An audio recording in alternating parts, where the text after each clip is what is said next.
السلام عليكم ورحمة الله وبركاته. نقدم لكم نشرة أخبار المملكة العربية السعودية الثلاثاء، ونبدأها بالعناوين. الهلال يوافق على رحيل أكتشيشك. جامعة طيبة تكشف حقيقة إلغاء قبول عدد من الطلاب. اعتراض وتدمير عدد من المسيرات قادمة من الأراضي العراقية. إليمان ناداي يوافق على الانتقال إلى الهلال. القبض على مواطن لترويجه 107 كيلوغرامات من القات في عسير. اعتراضات من أندية روشن على تعديلات قيد المواليد الأجانب. الهلال يمنح الضوء الأخضر لرحيل كانسيلو. مرور جدة يباشر حادثا مروريا إثر عدم إعطاء الأفضلية، وضبط مخالف للائحة الأنشطة البحرية في الوجه، وضبط مواطن لإشعاله النار في غير الأماكن المخصصة لها بمحمية الإمام فيصل بن تركي الملكية. وطقس الثلاثاء أمطار رعدية مصحوبة بزخات من البرد ورياح نشطة على عدة مناطق، والقبض على مقيم لنقله 5 مخالفين في جازان. وفي التفاصيل، كشفت مصادر أن إدارة الهلال لا تمانع رحيل المدافع يوسف أكتشيشك خلال فترة الانتقالات الصيفية الجارية، في ظل ارتباط اسم اللاعب بإمكانية مغادرة الفريق قبل انطلاق الموسم الجديد. هذا، وأصدرت جامعة طيبة بيانا توضيحيا بشأن ما تم تداوله مؤخرا حول إلغاء قبول عدد من الطلاب والطالبات، مؤكدة أن جميع الطلبة الذين صدرت لهم إشعارات قبول سابقة سيتم استيعابهم واستكمال إجراءات قبولهم. هذا، وصرح المتحدث الرسمي باسم وزارة الدفاع اللواء الركن تركي المالكي بأن الدفاعات الجوية اعترضت ودمرت عددا من المسيرات خلال الساعات الماضية، والتي حاولت استهداف منشآت بترولية بالمنطقتين الشرقية والرياض. وأوضح اللواء المالكي أن هذه المحاولات انطلقت من الأراضي العراقية ونفذتها جهات تابعة لإيران، مؤكدا حق المملكة الأصيل بالدفاع عن نفسها ومقدراتها واحتفاظها بحق الرد في الوقت والمكان المناسبين. هذا، وأبدى السنغالي إليمان ناداي مهاجم فريق إيفرتون الإنجليزي موافقته المبدئية على الانتقال إلى صفوف نادي الهلال خلال فترة الانتقالات الصيفية الحالية. وجاءت موافقة اللاعب بعد اتصالات مكثفة جمعته بإدارة الهلال، حيث أبدى رغبته في خوض تجربة جديدة ضمن منافسات دوري روشن. هذا، وتمكنت الدوريات التابعة للإدارة العامة للمجاهدين بمنطقة عسير من القبض على مواطن بتهمة ترويج 107 كيلوغرامات من نبات القات المخدر. وأوضحت الإدارة أنه جرى إيقاف المتهم واستكمال الإجراءات النظامية بحقه قبل إحالته إلى الجهة المختصة.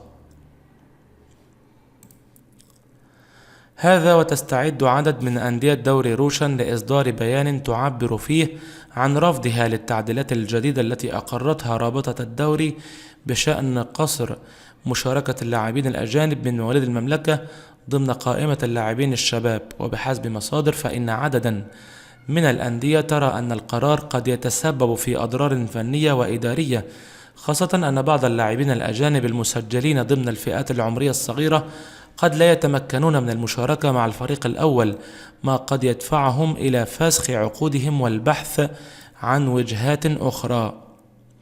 وأشارت المصادر إلى أن توجه الأندية يحظى بدعم من أصوات رسمية في جهات أخرى ترى أن رابطة دوري روشن لم توفق في صياغة التعديلات الجديدة وآلية تطبيقها.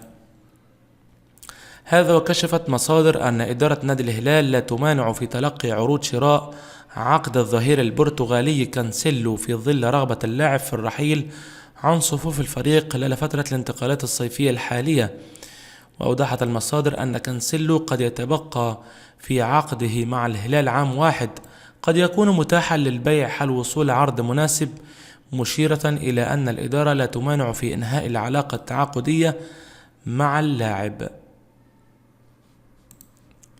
هذا وباشرت الإدارة العامة للمرور بمحافظة جدة في حينه حادثا مروريا إثر عدم إعطاء الأفضلية، وأوضح المرور أنه جرى استكمال الإجراءات النظامية حيال الحادث، مبينا أنه لا توجد إصابات ناتجة عن الواقعة. هذا تمكنت الدوريات الساحلية لحرس الحدود في محافظة الوجه بمنطقة تابوك من ضبط مواطن مخالف للائحة الأمن والسلامة لمزاول الأنشطة البحرية في المناطق البحرية للمملكة. وأوضحت الدوريات أن المخالف مارس الصيد دون تصريح، حيث اتخذت الإجراءات النظامية بحقه بالتنسيق مع الجهات المختصة.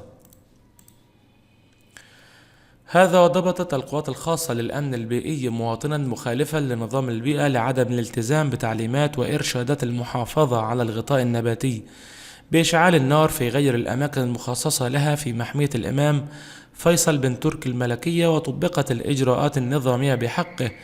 وأكدت أن القوات أن عقوبة إشعال النار في غير الأماكن المخصصة لها في الغابات والمتنزهات الوطنية غرامة تصل إلى 3000 ريال، حاثة على الإبلاغ عن أي حالات تمثل اعتداء على البيئة أو الحياة الفطرية في جميع أنحاء المملكة العربية السعودية.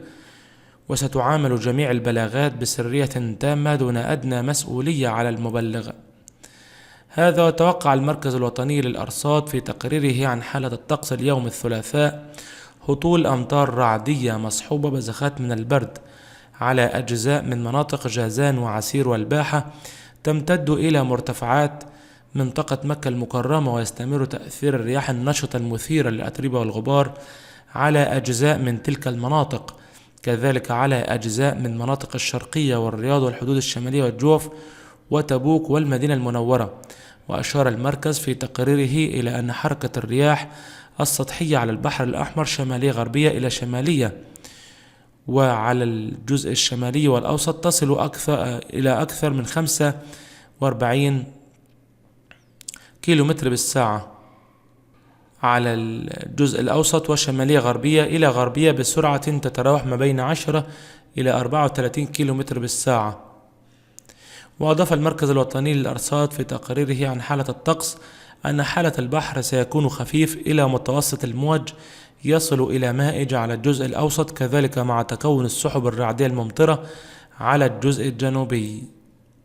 هذا وألقت دوريات الإدارة العامة للمجاهدين بمنطقة جازان القبض على مقيم من الجنسية اليمنية لنقله في مركبة يقودها 5 مخالفين لنظام أمن الحدود من الجنسية الإثيوبية، وأوقفوا واتخذت الإجراءات النظامية بحقهم، كما أحيل المخالفون لجهة الاختصاص ومن نقلهم إلى النيابة العامة.